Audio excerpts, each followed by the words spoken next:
You were kind once, not the weak kind, not the kind that agrees with everything because it is afraid. No, you were the kind that chose patience when anger was easier. You were the kind that forgave people who never asked for forgiveness.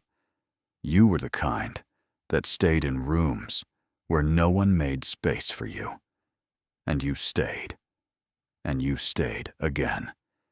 You carried people who would not have carried a single thought for you. You gave your silence when they gave you cruelty. You gave your understanding when they gave you confusion. You gave your loyalty when they gave you nothing. And you know what they did with all of that? They used it. They studied your patience and called it weakness. They measured your forgiveness and called it permission. They looked at your calm face and decided you could not feel pain. But you felt it, or every single time. There was a version of you that believed, truly believed, that if you were good enough, kind enough, quiet enough, the world would return the favor. That the universe had some kind of balance sheet. That somewhere, someone was keeping score. No one was keeping score. Marcus Aurelius wrote in his private journal, the journal he never intended to share, something that most people misread.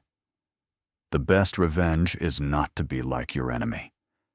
And for years, you followed that. You refused to become bitter. You refused to strike back.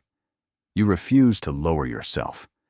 But here is the part nobody tells you. There is a difference between choosing not to become your enemy and choosing to remain a target. Tonight I am going to tell you something that might disturb you. It might make you uncomfortable. It might challenge everything you believed about being a good person. Because the version of you that was kind, the version they broke, that version needed to die. Not because kindness is wrong, but because the way you practiced it was killing you. And what rose from that death is something they never expected. Stay with me. Let me ask you something. When was the first time someone punished you for being kind? Not in a dramatic way, not with a fist, not with a scream, but in a quiet way, in a way that made you question yourself instead of questioning them. Maybe it was the friend who took your help for months and then disappeared when you needed one phone call. Maybe it was the person who watched you struggle and said nothing because your pain did not serve their comfort. Maybe it was the one who told the world a different version of you, a version that made them the victim and made you the villain. And you stood there, confused, because you did everything right. You were loyal. You were present. You were patient. You were kind. And still, you lost. Epictetus, a man born into slavery, a man whose leg was broken by his own master, said something about this that took me years to understand. It is not things that disturb us, but our judgments about things. And your judgment was simple. You believed, if I am kind, I will be treated with kindness. That was your operating system. That was the code running underneath every decision you made. But that code had a flaw. It assumed the world plays by the same rules you do. It assumed that your kindness was a contract, that when you gave softness, the world owed you softness in return. It does not. The world is not a mirror. The world is a test. And here is what the test actually measures. Not how kind you can be, but how wisely you can direct your kindness. Not how much you can give, but how clearly you can see who deserves what you give. Seneca wrote to his friend Lucilius. These were private letters, written in the 1st century. And in one letter, he said something brutal. We suffer more often in imagination than in reality. And he was right. But I want to add something to that tonight. We also suffer because we imagine other people to be what they are not. You imagined them to be grateful. You imagined them to be loyal. You imagined them to be the kind of person who remembers what you did for them. And when they proved to be none of those things, but you did not blame them, you blamed yourself. You said, maybe I was not kind enough. Maybe I should have tried harder. Maybe I should have given more. No, you gave too much to the wrong people for too long. And the wound that created, that invisible wound, is not on your body. It is in your belief system. It is the slow, quiet corruption of your own self-worth. It is the voice inside you that started whispering, maybe I do not deserve what I give. That voice is a liar, but it is a convincing one, because it sounds like humility. It sounds like maturity. It sounds like you are taking responsibility. But you are not taking responsibility. You are taking blame for someone else's moral failure. You are punishing yourself for their inability to see your value. And that needs to stop tonight. Marcus Aurelius wrote, "You are not obligated to carry the expectations of those who do not carry your heart." That is paraphrased, but the spirit is accurate to Book 5 of the Meditations. Think about what that means. You were carrying their expectations that you would always be soft, their expectations that you would always be available, their expectations that you would always say yes. And when you finally said no, or even hesitated, they looked at you like you had betrayed them. But you didn't betray them. You woke up. And that is the most terrifying thing a kind man can do, to the people who depend on his kindness for their comfort. I want you to understand something that most people will never tell you directly. There are people in this world who need you to stay soft. Not because they love your softness, but because your softness makes their life easier. When you are soft, you absorb their anger. When you are soft, you accept their excuses. When you are soft, you carry their weight without complaint.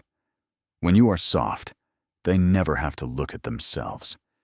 You are their mirror, but the kind of mirror that only shows them what they want to see. And as long as you stay that way, the system works. For them, not for you. Epictetus described this dynamic 2,000 years ago. He said, "No man is free who is not master of himself." And you were not master of yourself. You were a servant of their expectations. You were a servant of their comfort. You were a servant of the idea that your value depends on how useful you are to others. Let me be very specific about how this works, because I want you to recognize it. There is a pattern, and once you see it, you cannot unsee it. Stage 1. They approach you because they sense your kindness, not because they admire it, because they need it. They need someone who will listen without judging, someone who will give without asking, someone who will stay without being invited. Stage 2. They test you. Small tests at first, a late reply, a broken promise, a casual dismissal of something you said, and you pass every test, not by fighting back, but by absorbing it, by saying, "It is fine," by saying, "They did not mean it," by saying, "I should not make this about me." Stage 3. They escalate. Because your tolerance has no visible limit, they push further. They cancel plans. They forget important things. They tell you half-truths, and you adjust. Again, and again, and again. Stage 4. They redefine you. In their mind, you are no longer a person with boundaries. You are a resource. You are available. You are the one who handles things. You are the one who understands. You are the one who never leaves. Stage 5. When you finally show pain, real pain, they are shocked. Not because they feel guilty, because you broke the contract. The unspoken contract that said, "You are the kind one. You do not get to be angry. You do not get to be hurt. That is not your role." And this is the moment. This is the moment where most kind people make the critical mistake. They apologize. They apologize for being hurt. They apologize for having needs. They apologize for the inconvenience of being human. And the cycle resets. And Seneca wrote, And this is one of the most important lines I will share tonight. We are more often frightened than hurt, and we suffer more from imagination than from reality. But there is a deeper reading of this line that most people miss. You were frightened. Of what? Of what would happen if you stopped being kind? Of what would happen if you set a boundary? Of what would happen if you said, "No, this is enough"? You were frightened that if you stopped giving, you would be alone. That if you stopped absorbing, they would leave. That if you stopped forgiving, you would become someone you do not recognize. And so you kept going, not out of kindness anymore, out of fear. That is not virtue. That is captivity, dressed as generosity. Marcus Aurelius understood this. In Book 4 he wrote, "The object of life is not to be on the side of the majority, but to escape finding oneself in the ranks of the insane." And the insanity was this: you were destroying yourself to maintain a version of you that other people designed, a version that served them, a version that cost you everything and gave you nothing. The kind man's prison has no walls, it has expectations, and tonight we burn them down. Every man breaks, every single one. The difference is not whether you break, it is what happens after. Some men break and become bitter. They carry the wound forward.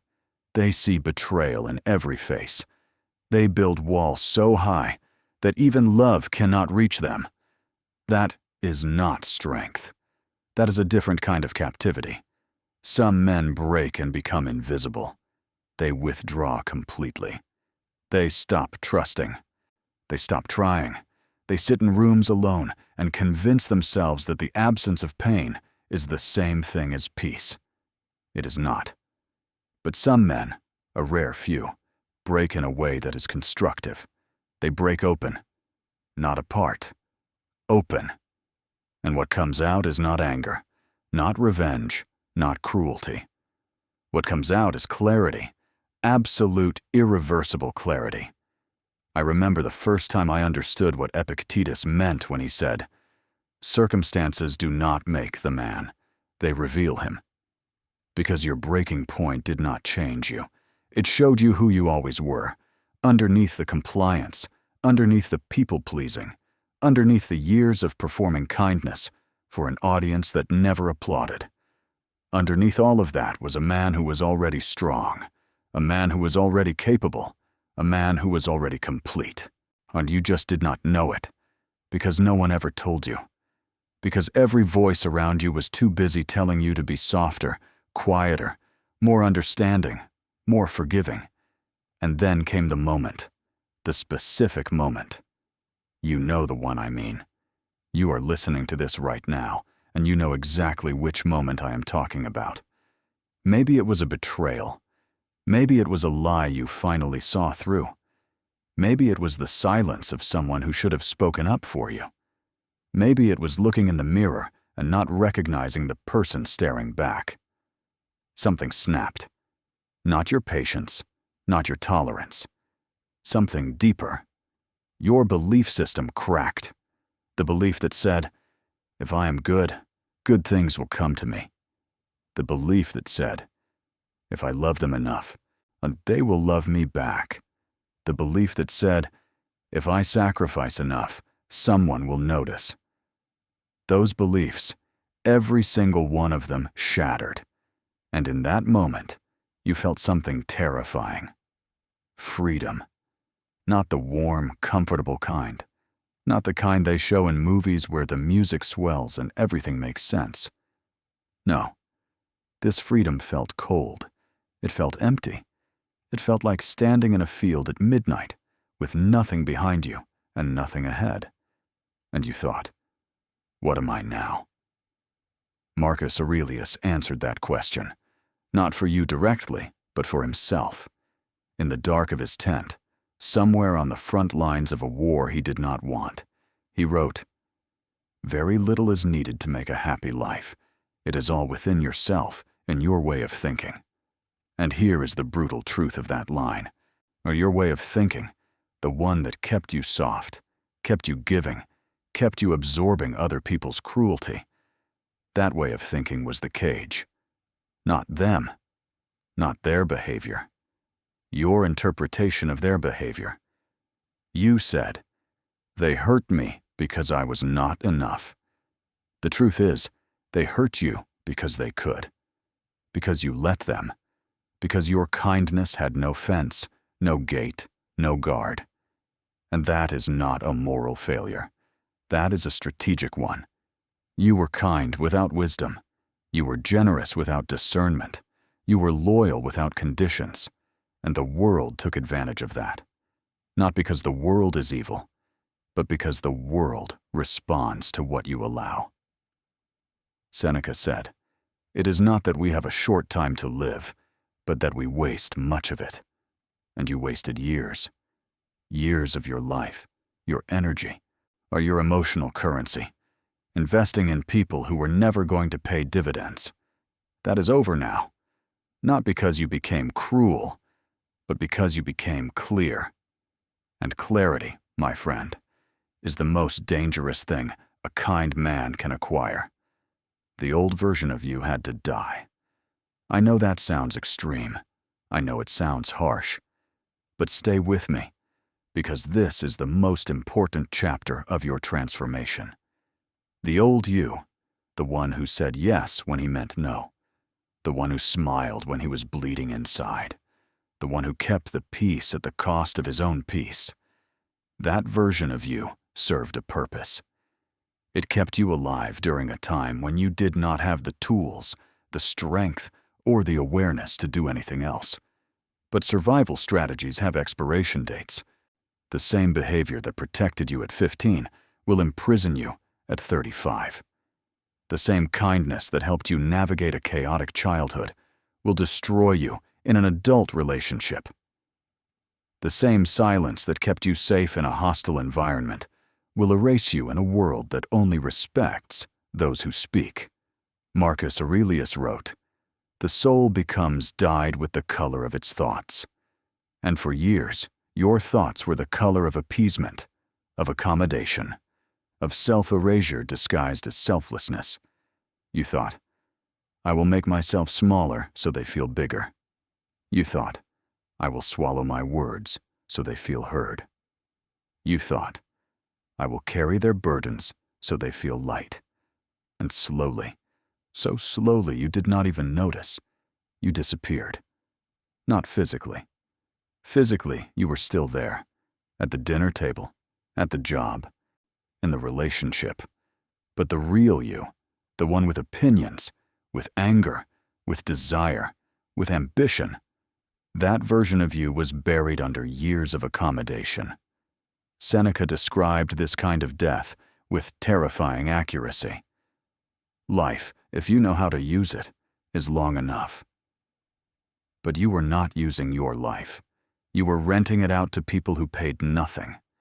And then the old self died, not with a ceremony, not with a dramatic exit. It died quietly, in a moment you barely noticed at the time.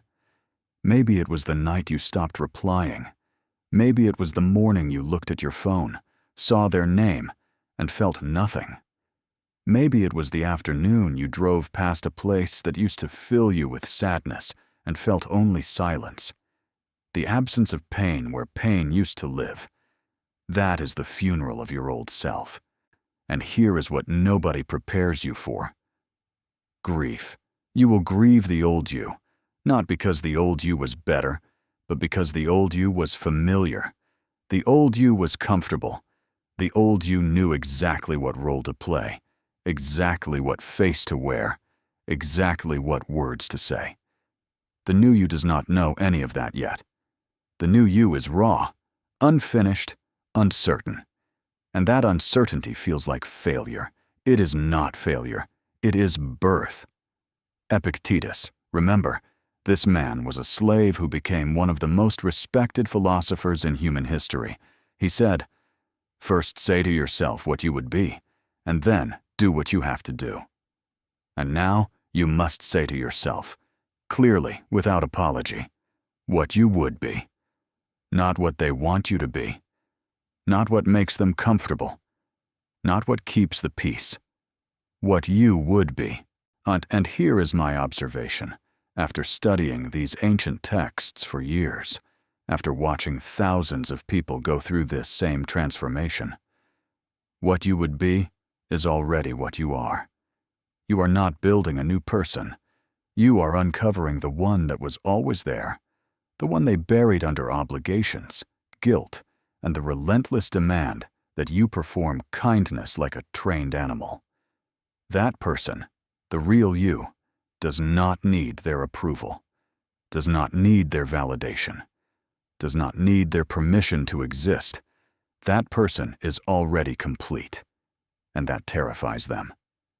So what does the new version look like? Let me be precise, because vague motivation is useless.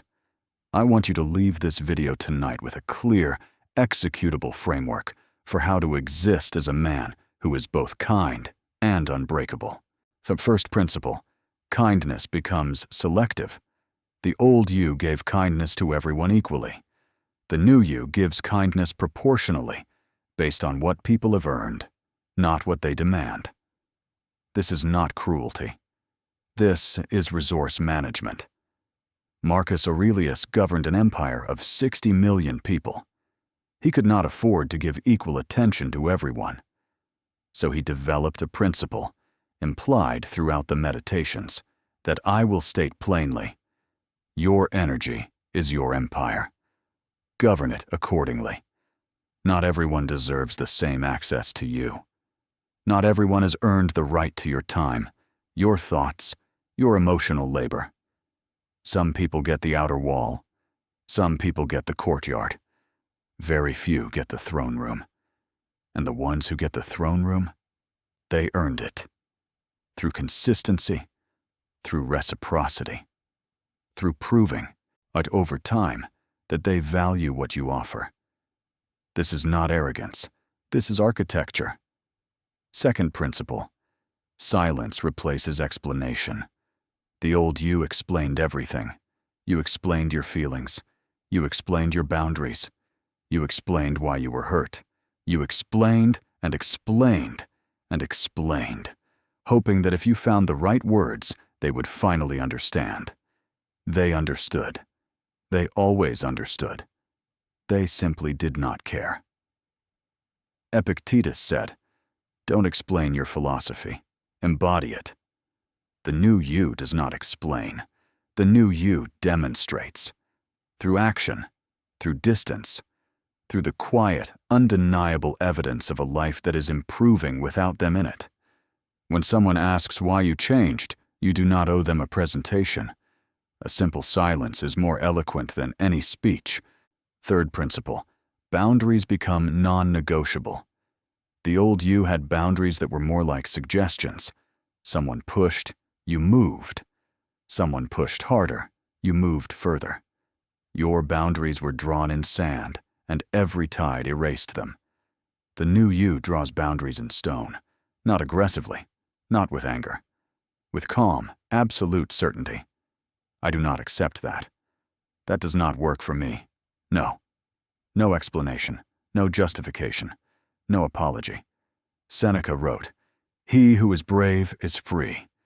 And the bravest thing a kind man can do is say no without feeling guilty about it. Because guilt, that specific guilt, the one that rises in your chest when you protect yourself, that guilt is not yours. That guilt was installed by people who benefit from your compliance. It is not a moral compass. It is a leash. Cut it. Fourth principle, results replace intentions. The old you was proud of his intentions. I meant well. I was trying to help. My heart was in the right place. The new you measures outcomes. Did your kindness produce a positive result? Or did it produce another cycle of exploitation? Did your forgiveness lead to genuine change? Or did it lead to a repeat offense? Did your patience create growth? Or did it create comfort for someone who is using you? Marcus Aurelius was a man of results. He did not write the meditations to publish them. He wrote them to hold himself accountable. Every morning, every evening, he measured his own behavior against his own standards, not against the standards of the people around him, against his own.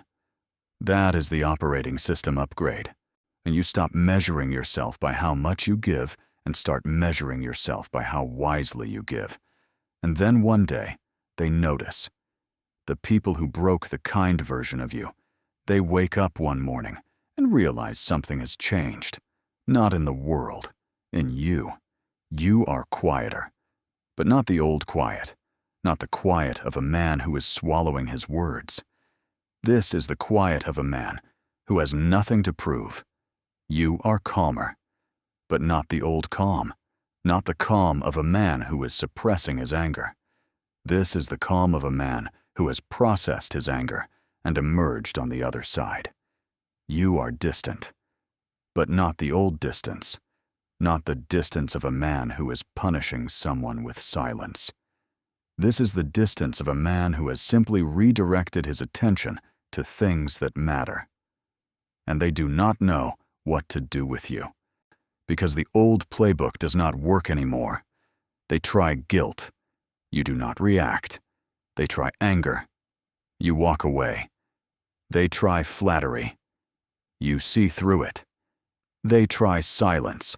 Their silence, the kind they used to use as a weapon.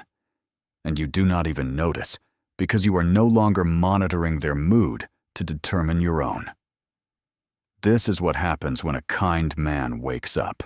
He does not become loud. He does not become aggressive. He does not become the thing that hurt him. He becomes unavailable. And unavailability, true, earned, peaceful unavailability, is the most unsettling thing a previously kind man can become. Epictetus described the reaction of others when a man transforms. If you want to improve, be content to be thought foolish and stupid. And they will call you foolish. They will call you cold. They will say, "You changed." As if that is an accusation. As if growth is a crime. Let them. Marcus Aurelius wrote, "How much more grievous are the consequences of anger than the causes of it." You do not need to respond to their confusion with anger. You do not need to respond at all. Your life, the one you are building now, in silence, in discipline, in clarity, your life is the only response that matters. They will watch you from a distance. They will see you growing.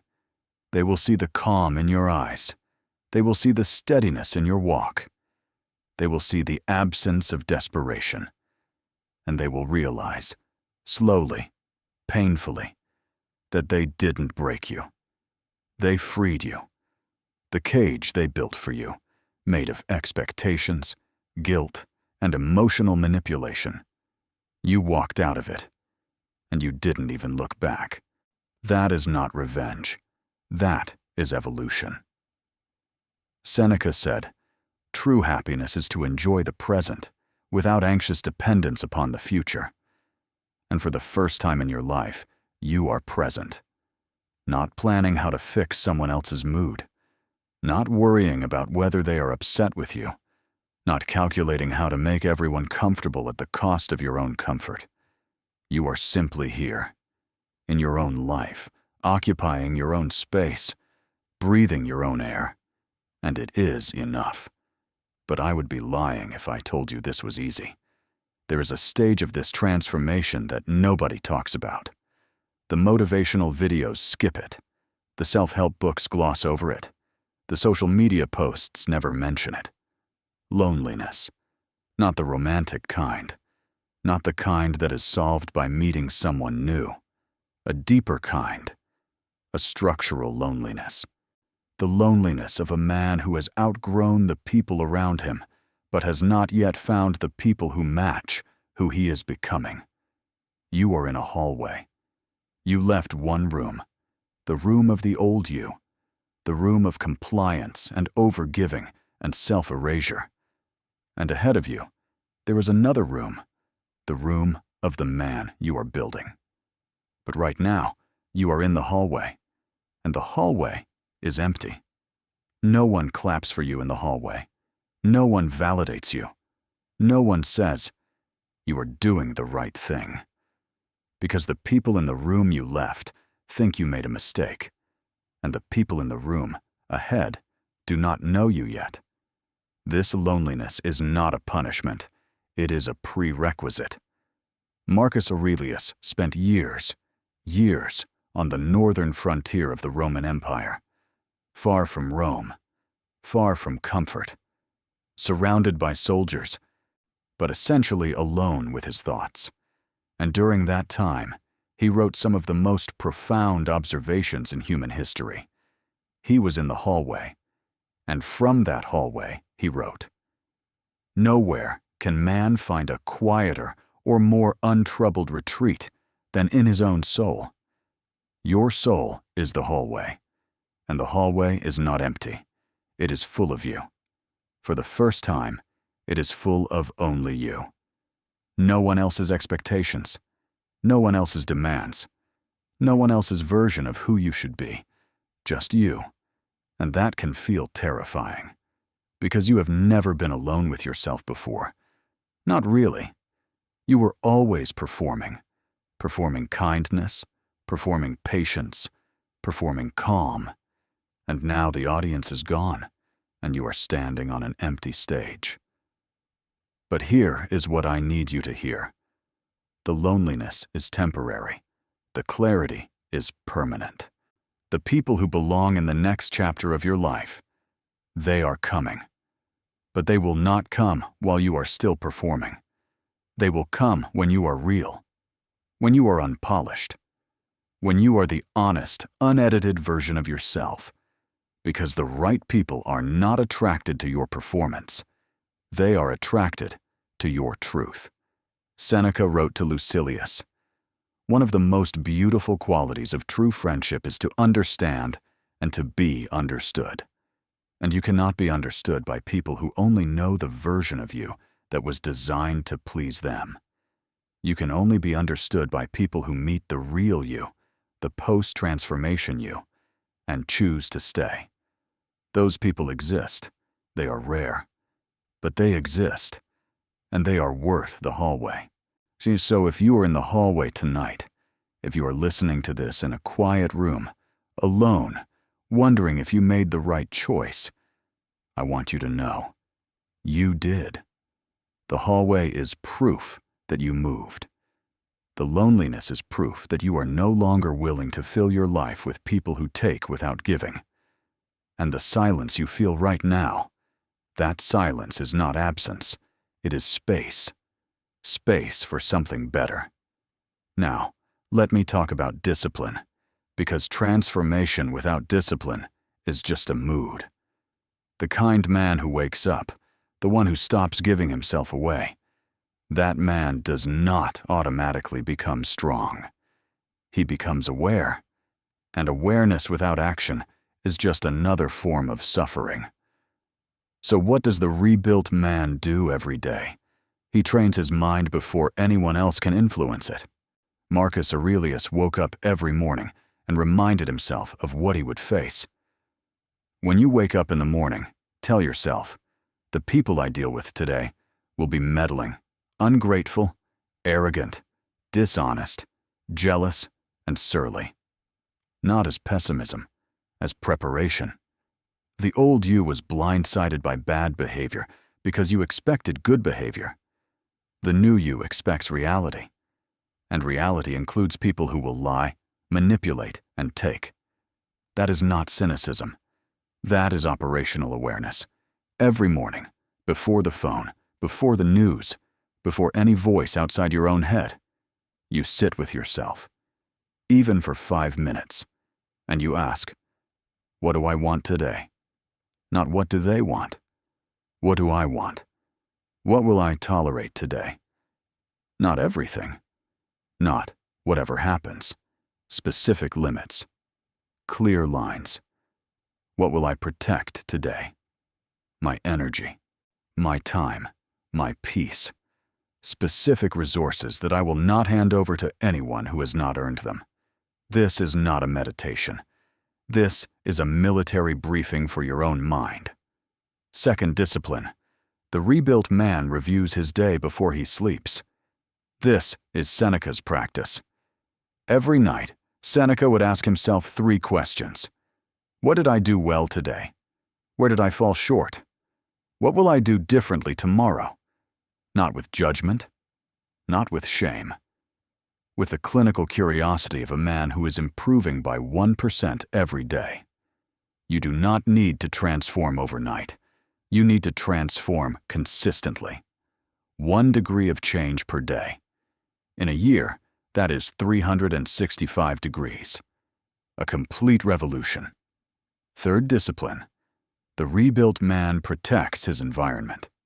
Epictetus was clear about this. Other people's views and troubles can be contagious. You must avoid those whose conditions you do not want to catch.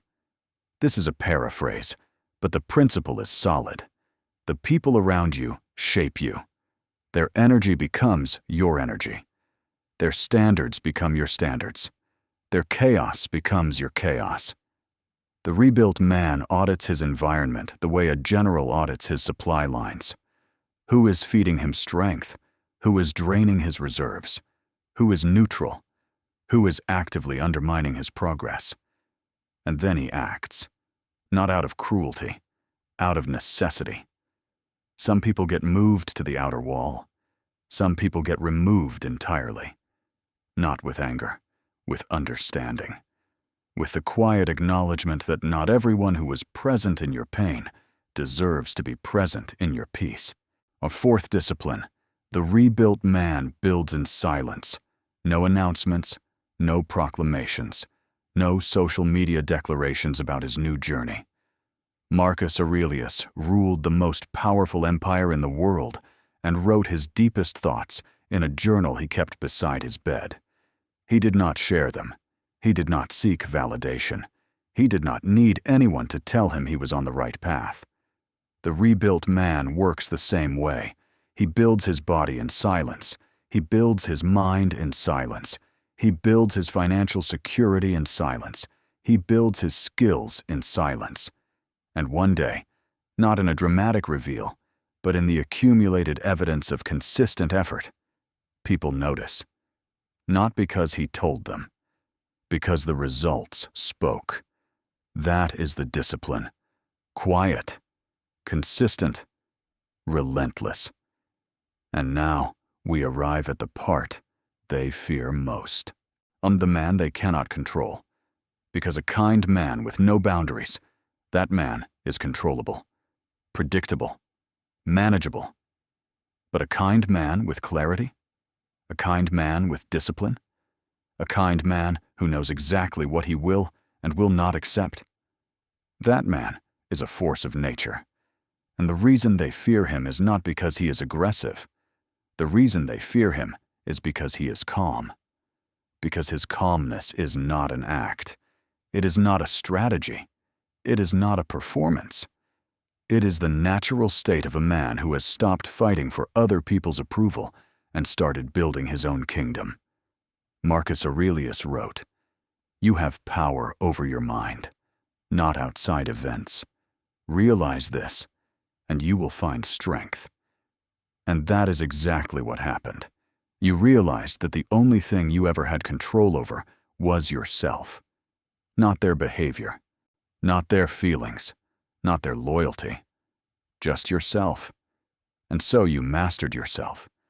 And self-mastery, true, earned, battle-tested self-mastery, is the most threatening thing a previously controllable man can achieve. Because now they cannot predict you. The old you was predictable. They said, "Jump," and you asked, "How high?"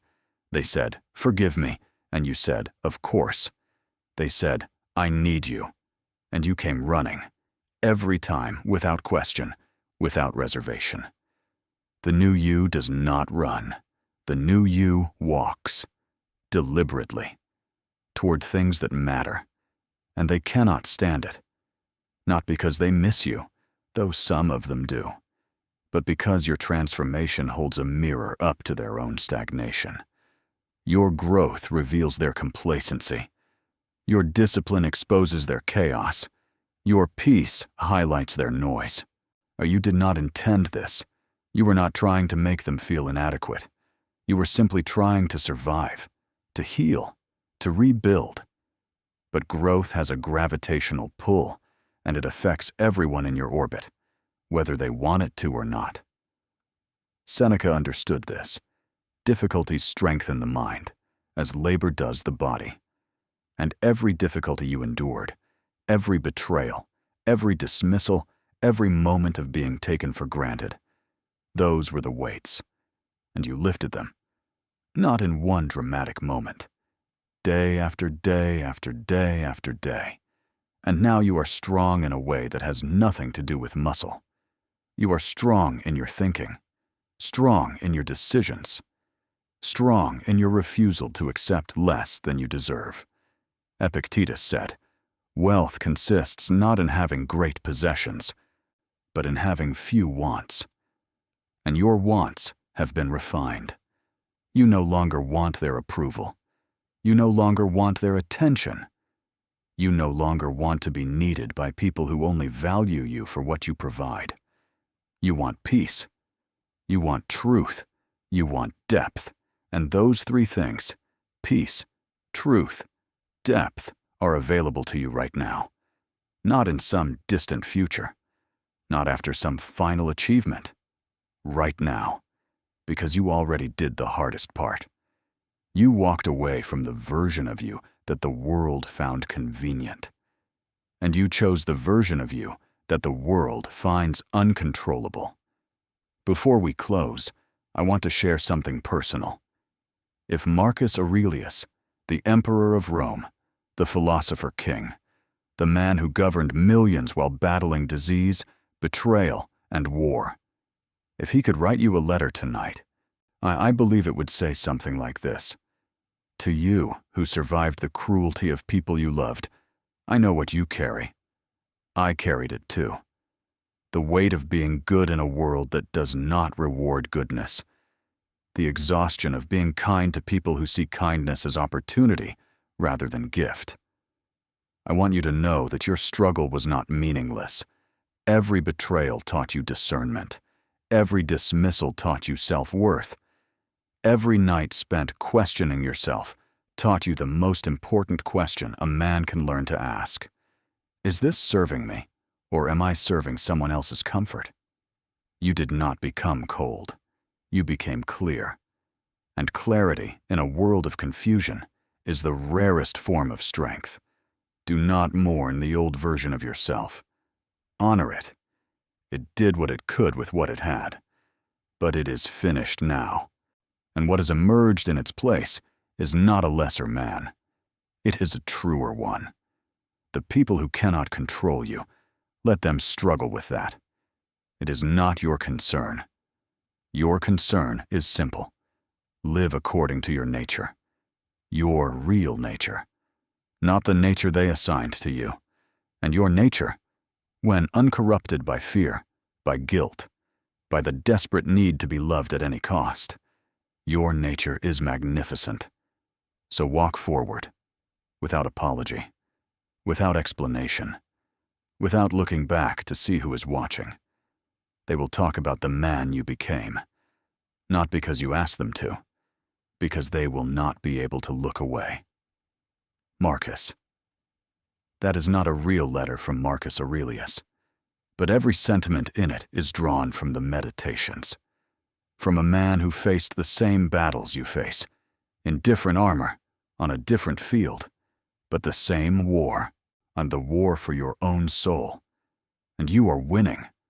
So here is where we end, not with a motivational shout, not with an instruction to subscribe, not with a promise that everything will be perfect. Here is the truth. The person you became, the one they broke, the one they dismissed, the one they underestimated. That person was always inside you, hidden beneath years of accommodation, buried under layers of other people's expectations. And now that person is visible, not loud, not aggressive, not vengeful, just visible, present. unshakable. They broke the kindest version of you, and they created something they never anticipated, a man who is kind by choice rather than by compulsion. A man who gives because he decides to, not because he is afraid of what happens if he does not. A man who loves with open eyes instead of blind faith. That man, the one listening right now, that man cannot be controlled, not because he is above anyone, but because he is finally, completely, irreversibly himself. Marcus Aurelius wrote, "Waste no more time arguing about what a good man should be one. You already are. Now go live like it. Good night."